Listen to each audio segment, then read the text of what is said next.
The views, thoughts, and opinions expressed in this episode are that of the guest and host and do not necessarily reflect the values of sponsors or other associated organizations.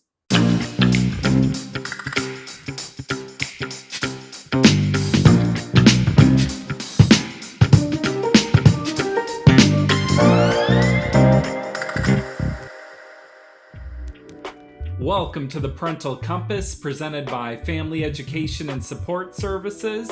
I am your host, Bobby Williams. As I like to say, please look up the Parental Compass on Spotify or Apple and be sure to hit that subscribe button.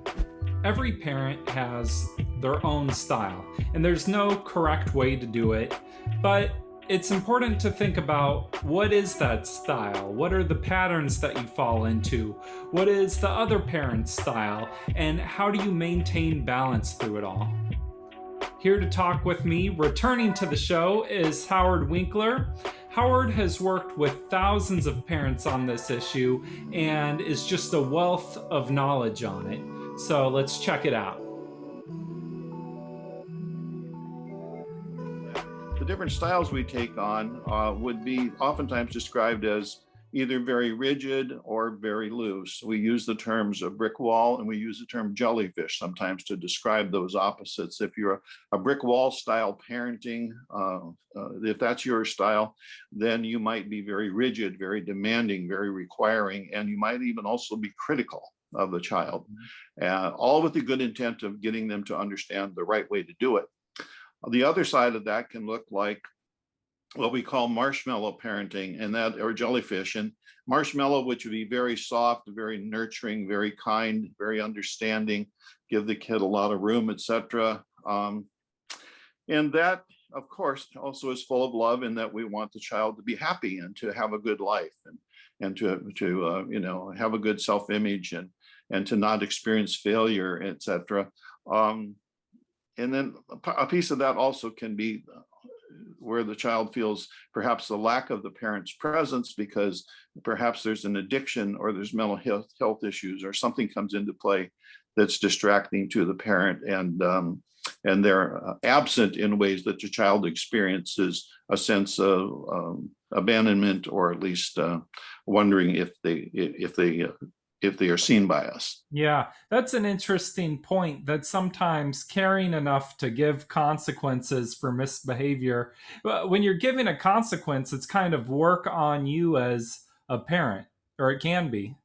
And so much of this, it's all subjective, because no matter how well we do our parenting skill, whether we're being disciplined or we're being soft and gentle, whatever, our intent is good, but it also depends on how it's perceived by the child. Mm-hmm. And so one child may say, you loved me enough to hold me accountable, and I appreciate that. Another might say, you were too hard and demanding of me. Well, so what's the danger of going too much one way or the other with the parenting styles? Like if you're a super authoritarian parent or super lax and chill, what's the problem with that? It's all depends on how it's perceived, but there's some general perceptions that come out of our childhood that we carry with us. And the interesting thing, Bobby, is that I think if the time I had with couples, I would say to them, there's a 90% chance the person sitting at the table with you, who you share with them children, that you have opposite parenting styles. I don't understand why it would be that way. But that's just common. It's just so common. And what they do then is, you talk about extremes, is one parent will perhaps be, we're not stuck way in the corner on this necessarily, but if they tend to be authoritarian and they see the other parent being non-authoritarian, their instinct might be, you're being so loose with this child, I have to tighten up even more to compensate for what you're not doing. Yeah. And the parent, the softer end of the scale, looks at them and says, you're choking the life out of this kid with all your rules and harsh regulations and all that. I have to loosen that up even more in order to get balance. And of course, two extremes do not equal balance. Yeah. And so the child comes away having been with the extremes. Now, I'm not here to solve anybody's problem, but people start cracking up and going, oh my gosh, what do I do with that? And I'm not much of an advice giver, but what I would recommend is, in a calm time, can you sit and talk about what your real goals are when you go hard or you go soft, so that when it comes up, you're not fighting with each other. You're going, aha, there it is. There's Yeah. the difference, and then you can have a conversation about it instead of a battle. Hmm. So not in the heat of disciplining your child, but actually stepping away and being like, okay, these are our parenting styles. Is it kind of just about coming to a compromise then, in a way? Well, I think, yeah, I think that's a really good question. I guess my initial thought would be is it's about coming to respecting the other person's intent. Yeah. Then we can get into, so what's the effect on the child, or what's my concern about the effect of the child? And what plays into that is our own childhood. If you were treated harshly as a child and you didn't like it, and you have a partner who's doing that same thing, it's going to ring your bell, and you're going to say, "Whoa, we need to talk about this." Yeah. Well, You it know, seems like it's very easy to fall back into old patterns of your parents, or you were raised this way, and now you see yourself doing this, even if it's not intentional. It's just interesting how deeply ingrained our parents are in ourselves. But say you yeah. don't like that. How can you even go about changing that? I used to say to people, we either deify or we deny our parent. We either Uh-huh. we either would love so much what they did, we could hardly ever be as good a parent as they were. Or something happened and we're going like, I need to be a much better parent to my child. And for those people, which includes most of us, we want to do better at least. Not to be judging our parents harshly, but we want to do better. And so it's very often we'll find ourselves very often saying, wow, I swore I'd never do that to my kid, and I just did it. Yeah. And the phrase I use to describe that is under pressure, we sing the only song we know, even if we hate the tune. Yeah. Well, I was thinking as you were saying all this that you can intellectually know something, but then when you're heated or something, or in the heat of the moment, or your kid really aggravated you, it's like it's harder to avoid that pattern. What can you do in that moment where you're just heated and you don't want to make a mistake here? So my friend Shelley, who began this Winning at Parenting program with Fess, whatever, what she would say is that timeouts are for parents. Uh huh. We send a kid to the room to take a timeout. But actually, what we need to do is not go to our room because we're lesser in power. We need to get some space. And so in the moment when we know, oh, this is me acting out of some strong feeling, etc., and I'm venting, whatever. It's not for somebody else to say, hey, you need to stop that. We can tell ourselves, whoa, this isn't, I'm going to say something I wish I hadn't said. So let me stop the show. For a parent to say, I'm going to give us a timeout. We'll come back in a half an hour and then make sure to keep the appointment, by the way. But if you're doing that, it's okay to put the conversation on hold. Parents get to do that. Yeah. They get to do that. And then sometimes that's a very wise decision, because then we can get out of the passion reactive mode that we're in. When we all have that, we all have emotions, and we become proactive. And proactive is to think about it and reflect and maybe weigh about what am I going to say, whatever. Mm-hmm. But none of us gets a perfect score on that because we all have feelings. Yeah.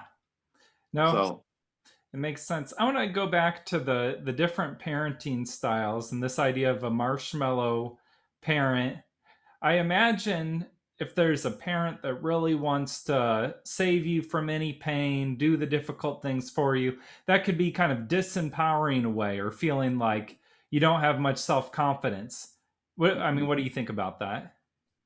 well, I think both the parent who says you're not good enough questions your self-confidence. And I think it also can easily be undermined by the parent who says, I'll do that for you, because the message involved in that, as perceived by the child, could be is you must think I can't do that. Mm-hmm. You must think I'm unable, I'm weak, I'm ineffective. And so any of those extremes can invite the child to take it in as an assessment by you and by themselves as to how capable they are. Well, what And about the authoritarian parent? What's the balance between good authoritarian and bad authoritarian? Where's that line there?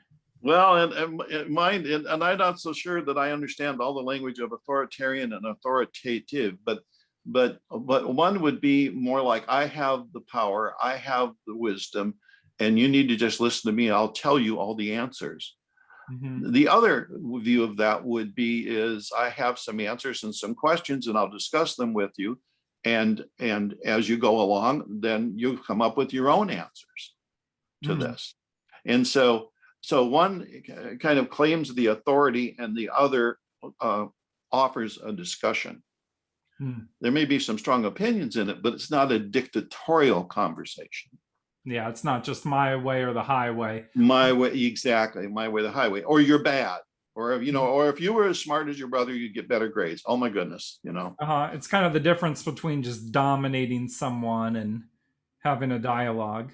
Yeah. And all of it comes from a parent who, I don't question their love for a child. We're just trying to do it the best way we can, because oftentimes we're afraid.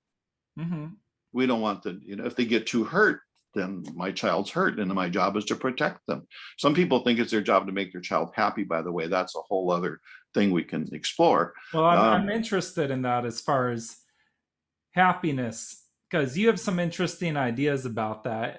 Explain that a little to me.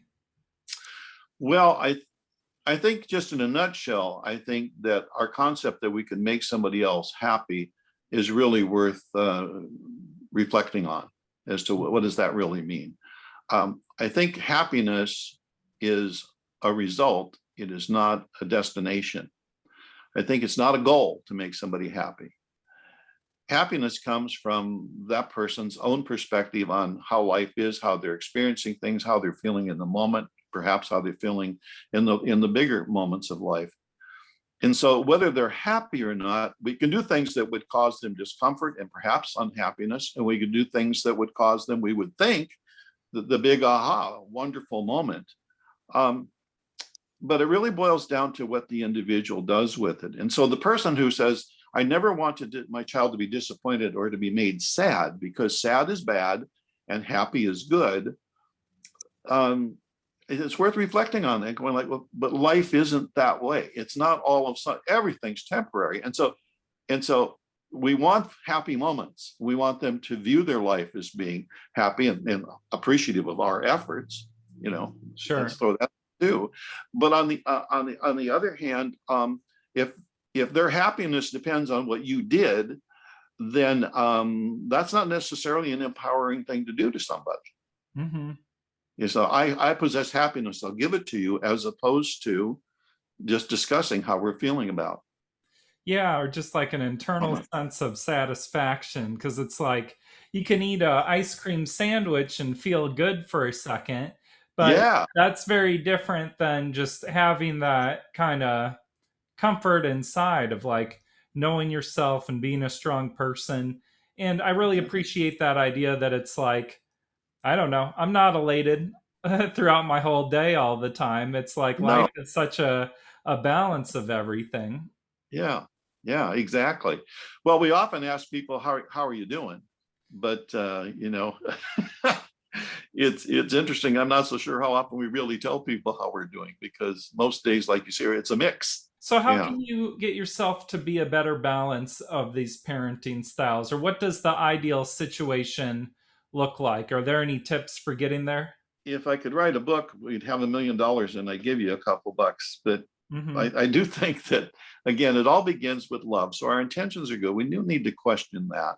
I think what we can do is observe, and rather than becoming a defender of how we are, to get curious about that. I learned something from somebody who plays a major role in my life. I observed one time, I think somebody had cut me off in traffic, and I was not happy with that person. And my partner didn't seem to be affected by it. And so what I came up with was this: when something challenges me or you, am I furious or am I curious? Hmm. And we can even do that to ourselves. Am I upset about it or am I wondering? So what's really going on here is that I may be acting out of a sensitivity, out of a defensiveness, whatever, and I'm furious. How dare you cut me off, whatever the situation happens to be. Or I might scratch my head and go, gee, I'm glad they're gone. I wonder what was going on in that car, you know, and I go on with my day. Okay. So when you ask the question, how do we balance? I think if we can take a step away and forget about being right and work instead on getting it right, because they're two different journeys. Yeah, well, it's getting out of your kind of rigid way of thinking. And people can lie to themselves too. Like you can trick yourself into believing all types of things potentially. And so, yeah, being open to like dive in and be introspective, that's challenging. That's easier said than done. But No kidding. It can be incredibly hard. And I tell you, the people who I think struggle the most with the parenting thing, I'm not labeling that this person or that person does, but the person who is afraid the child isn't going to be happy and they do the soft thing, whatever, they've got a mission at hand. I'm not judging. I'm just saying that's a hard thing to achieve. In fact, you really can't. And so, the interesting twist on that is when you talk to people who are now adults who grew up and had one or both of these extremes present in their household. Maybe mom or dad was on one end of the spectrum really hard and the other was very soft. I've seen so many adults who will say, reflecting on their own childhood in this whole conversation, well, that person was really hard on me, whatever, but I know they love me and now they've softened up because we've aged together. We're both way into adult years and I begin to understand. The person who struggles is the one who said, my parent wasn't present or requiring of me. And I wonder, I have a sense of abandonment in that. Yeah. Where did they go? Why didn't they make rules for me? Why didn't they cook me breakfast? Why weren't they present? Now, we're not, again, I want to be cautious. We're not judging that person. Maybe they had an addiction. Maybe they had mental health issues. Maybe they had 14 jobs in order to support the family. There were reasons for it.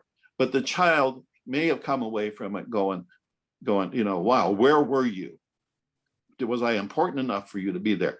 And regardless of what the answer to that is, it seems like they struggle more with that than coming off of readjusting to the parent who was really hard on them and hopefully has gotten some softer. Time and energy, it means so much. Well, it does. And time and energy also, I had a friend years ago who had like literally 3 jobs and felt bad about the time that they couldn't spend with their children. And I'm going like, they were working 18 out of 24 hours a day to support them, right? So the child might say, you never read me a book. Well, I hope that child, as they get into their adult brain, has more perspective in terms of, so where were you? And the answer was, I was doing everything I could to make you safe. Yeah. Do you have any closing thoughts for parents out there or ideas you want them to walk away with? I guess if I would wish anything for anybody is cut yourself a break. This is not an exercise in perfection. Nobody's ever perfected it. And if they did, who would want to have to match up in their adult life with having had a perfect parent? It's not about perfection. It's about love. It's about adjusting as we go along. It's about growing. And if we're lucky and we, live long enough to watch our kids grow up and we both live long enough that they see us mature into our later years, then maybe all of that good intention can be seen more clearly. And some of the stuff that got in the way along the way can become, because I think more than anything else, what parents need is forgiveness. Not because they did bad, but because they did the best they could, given what they knew at the time. And they may have been dealing with things that we didn't know about and perhaps we'll never know about. So I guess cut yourself a break.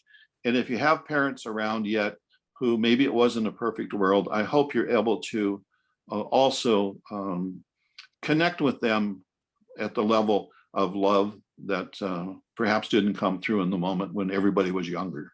Powerful words. Thank you for being here, Howard. My pleasure. Thank you for doing the series, Bobby.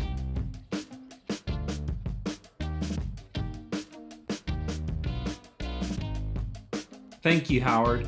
It's always such a balance of wanting to do better in life versus being overly critical of yourself.